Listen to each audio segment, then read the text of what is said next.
So we just heard the Kabir Dua saying that जो सुख साधु संग में तो वैकुंठ में न होए. Uh, is this verse been used in the negative connotation, or what is it referring to? It is referring to one of the moods of the sage. There are other times when he says, ये संसार cotton की झाड़ी उलझ उलझ मर जाना है, रहना नहीं देश बेगाना है. I want to go to Ram, I don't want to live here. Sometimes he says, I want to go to Ram. ये संसार कागज की पुड़िया, बूंद पड़े कोई जाना है. I don't like this place. साधो ये मुर्दों का गांव. Who wants to live here? I'm going away. At other times he says, no, why are you inviting me? I'm in satsang. Why are you inviting me? He's talking about you. Why are you disturbing me? See, the sadhu is singing such beautiful songs of Ram. Ram, you can wait. It's okay. Ram here or Ram there, how does it matter? I think, why take the trouble of going all the way? The sadhu has brought you right here in his words. That's the freedom that you have. Sometimes nirakar, sometimes sakar, sometimes nirgun, sometimes sagun. Play the game. That's Leela. Maya, in understanding, is Leela, nothing else.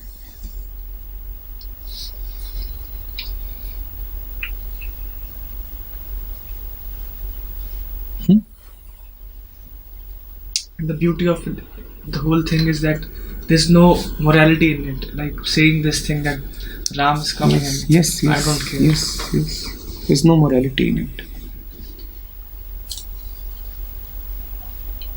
We have a story.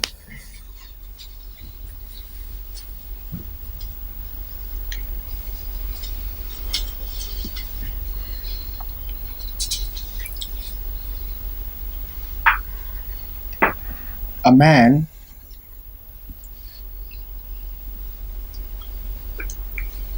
was building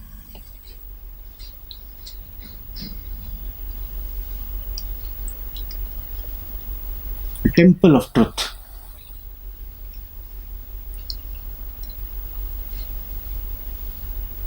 And he was so dedicated to truth that truth itself took the form of a person and came to the man to see what is going on. He said, never before has somebody tried to build a temple for me with such dedication. What is going on? So, truth comes to see the man and he is laboring hard. Working with his instruments, carrying large pieces of stones to the site.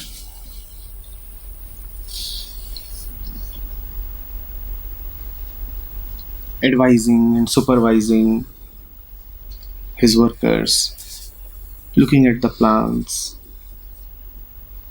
24 hours a day he is there at the site. He has forgotten to eat, sleep. He is so committed to the truth. So truth approaches this man. This man asks him, who are you? Why are you coming to me? Truth says, I am Mr. Truth. I have heard that you are making a temple for me. I have come to look at the temple. The man says, all right.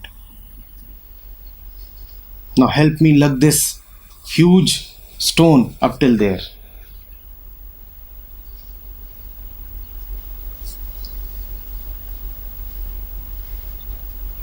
Now this man, along with truth, is carrying stones, large pieces. And he is not allowing truth even a moment of respite. He says, there is another task waiting for me. You keep on ferrying the pieces. Go there. And quickly.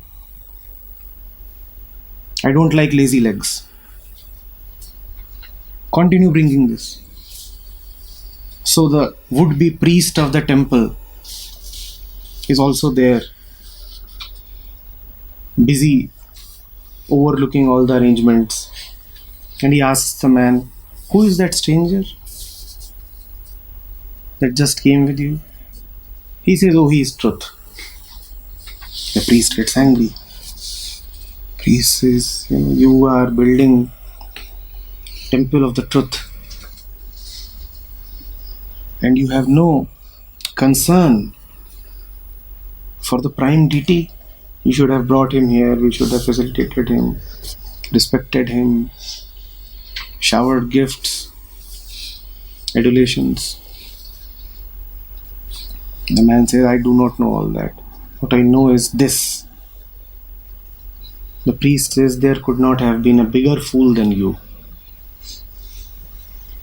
You are running after stone and forgetting the real thing. You are running after concrete and forgetting the abstract.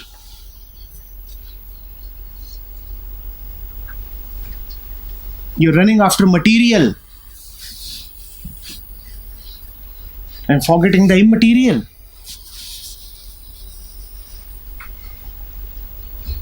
But the man does not heed. He says, I understand what you're saying,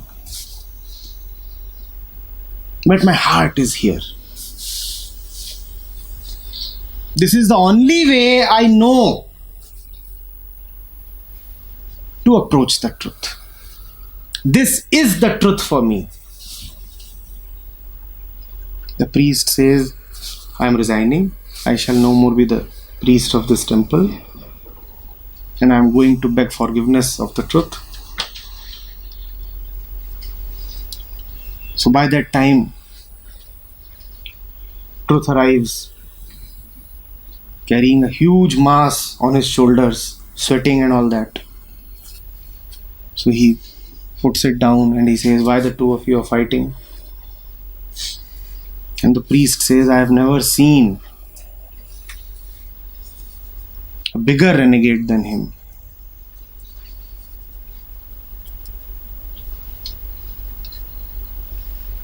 This heretic has made you work and sweat, and I apologize on his behalf. And he falls on the feet of the truth. Truth says, why are you unnecessarily making a show of this? And this man is my real friend.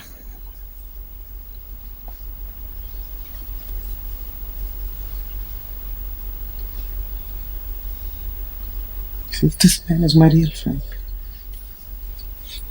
So strange. Classically, we would be led to believe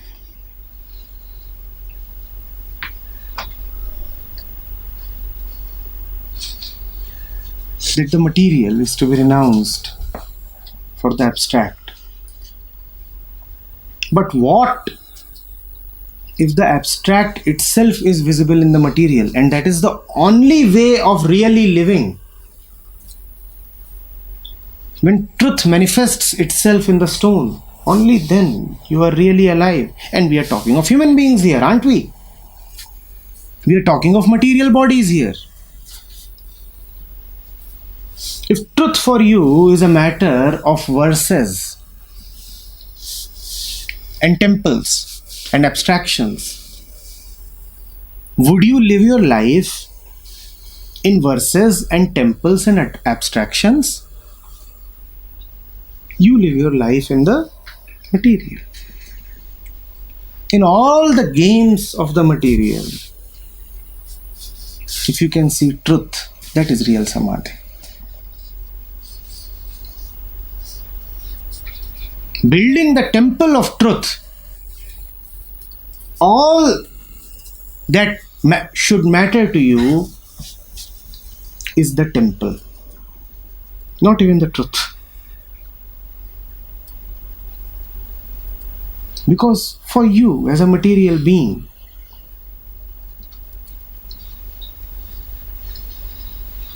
truth will anyway become a concept if you think of it. A stone is anyway material. But if you'll start thinking about the truth, you will turn truth too into material. So better you think only about the stone and give all the importance to the stone and build a temple of truth and forget the truth. Because in thinking of the truth,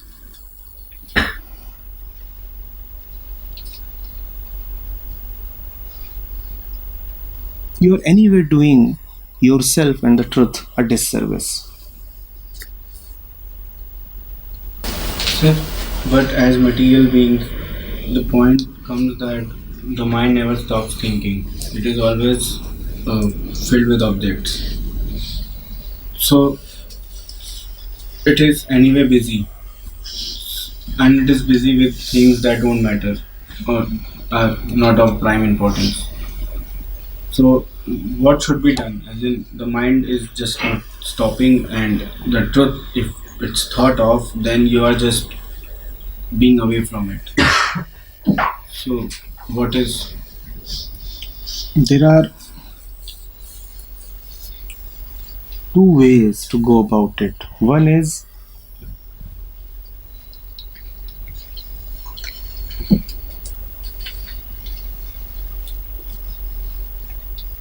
to consider thought and the self as separate. Some people even consider thought as the enemy of truth. So when thought comes, when thinking happens, they want to get rid of it.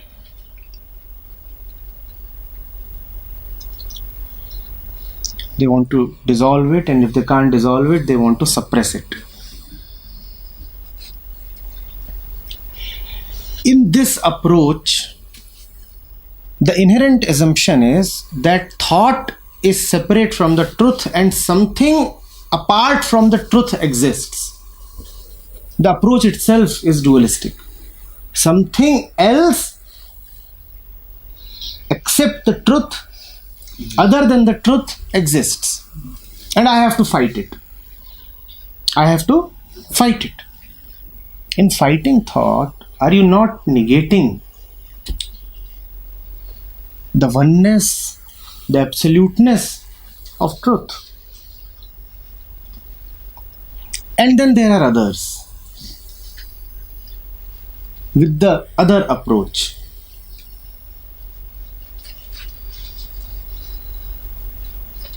The other approach is when there is nothing but the truth, then thought too is the truth in some form.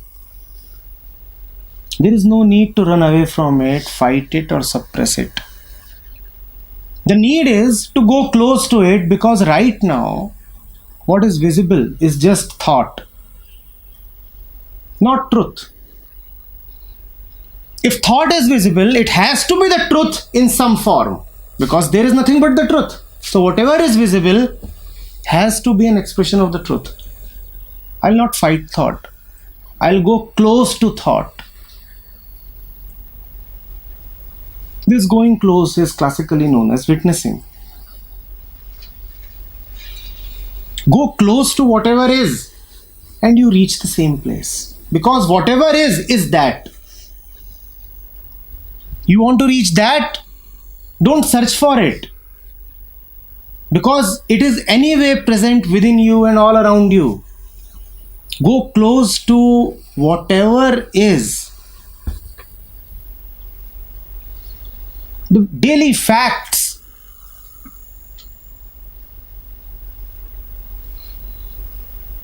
that occupy your life, This eating, drinking, talking, sleeping,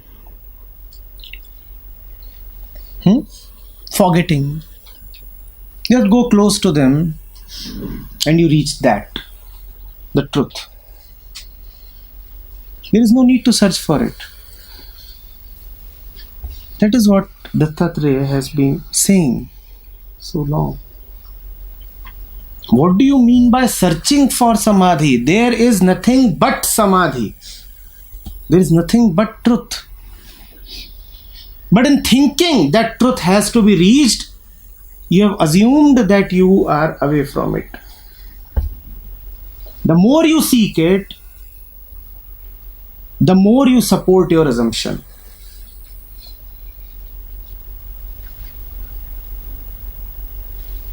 Don't fight thought. Go close to thought. Don't be afraid of thoughts. When thoughts arise, have the courage to go very, very close to them. When you go close to thought, you reach the root of thought. And that is the ahamvritti, the root of the ego. You reached so close. So close that you can't go any closer. Going any closer would mean that you are not the one who is going closer.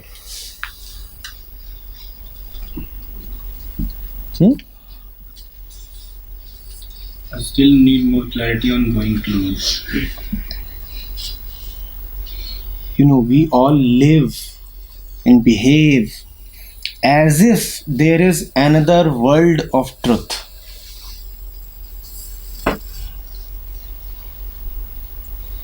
As if the real is to be found somewhere else. As far as you are concerned, the human being, this world of facts is the one and only expression of truth. Have you not heard the so-called spiritual people come up and say that they have had otherworldly experiences? Somebody sits in so-called meditation in some particular physical posture, and 1 hour later he says, I was seeing lights and hearing fabulous sounds, and I had a metaphysical experience. Have you not heard people say things of this kind? Now, why is there a temptation to say such things?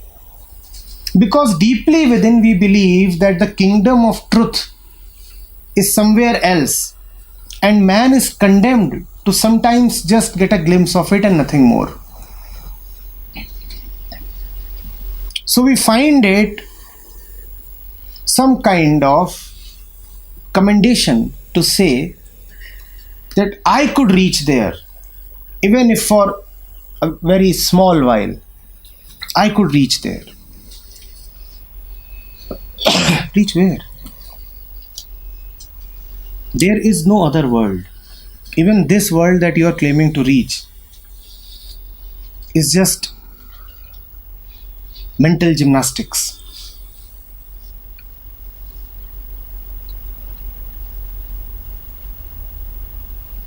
Your mind is hopping around, conjuring up visions. Have you not seen people claim that they are seeing ghosts? So somebody can see ghosts, the other one can see samadhi. They are one and the same. Both are just presenting mental pictures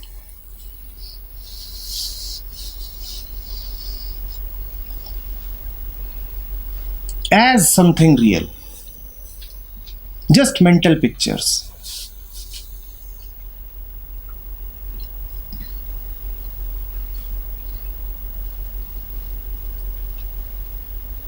As a human being, you have this body and this world, and that is all you have. For you, the truth is this. Hence, I repeatedly say, go close to the facts and you have reached the gate of truth.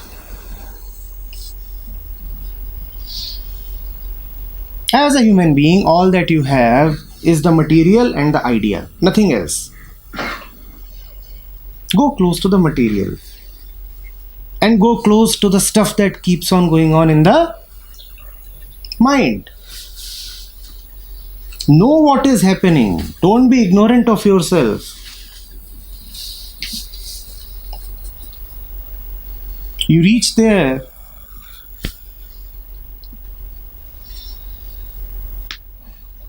Reaching yourself is reaching there. And you're not away from yourself. Samadhi is there continuously.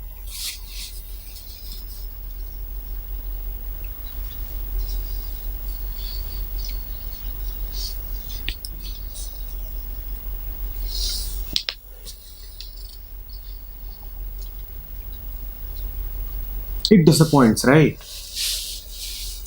You have fanciful imaginations of some dream world. And those imaginations do not let you live. They do not let you work. How can I be dedicated to this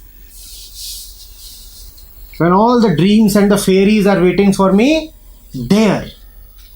It is the madness of that there which makes this life hell. Can't you see that?